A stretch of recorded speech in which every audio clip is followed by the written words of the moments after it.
Hello everybody, my name is Zach and welcome back to How to Play Yu-Gi-Oh! This time we'll be going over link summoning.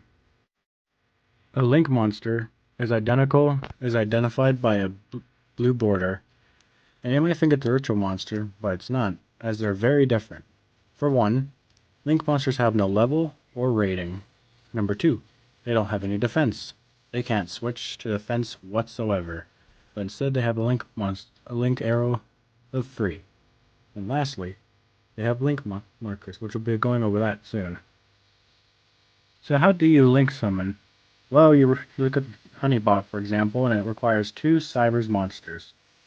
So what you do is you take your 2 Cybers monsters, send them to the grave, and place them in your extra monster zone. Now there are 2 types of ways of link summoning. You can either take the link rating it has, which is link 3 for this one, so you take your free effect monsters, and summon them in the extra monster zone.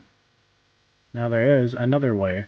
As you guys can see, this card Deco Talker requires 2 plus effect monsters.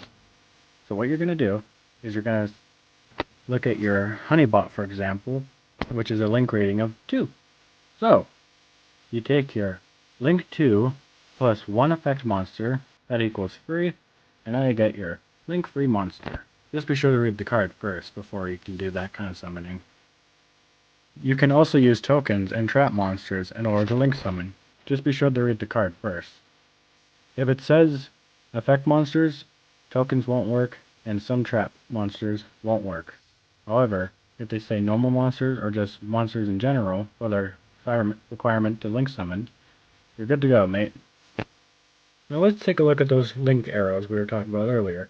As you guys can see, Deco Talker's pointing this way and this way, meaning you can only link summon with an extra monster zone. However, if you have an arrow pointing somewhere, you can also summon link monsters and pendulum monsters from your extra deck into that zone.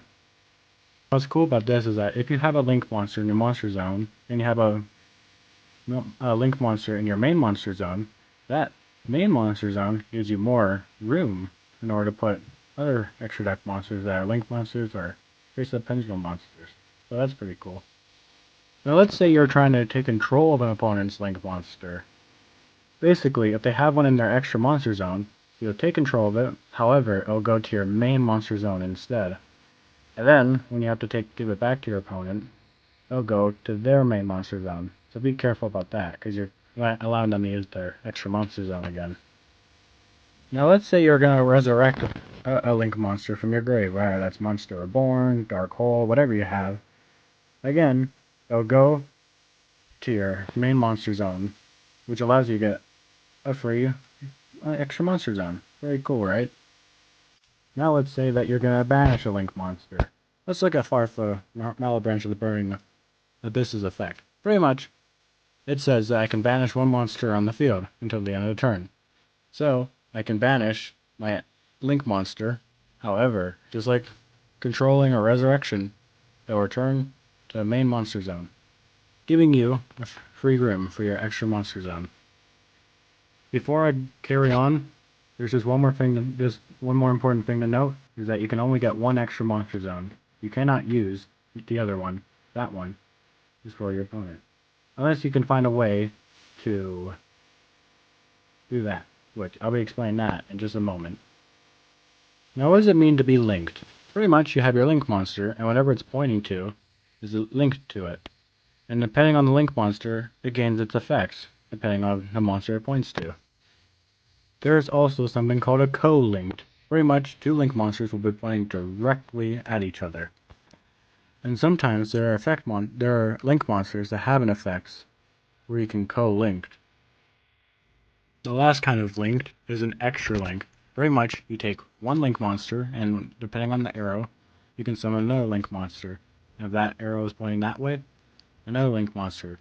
Pointing that way, another one. And pointing up, you get your other extra monster zone. Not only taking your opponent's extra monster zone, you can also get 7 more monsters on the field in total. How insane is that, right? Used to be a problem back in the day. Now that is all for link summoning. I'm sorry this one took a while. There's a lot to go through when it comes to link monsters. Next time we'll be going over fusions. So thank you everybody for watching, and I'll see you guys in the next video. See ya.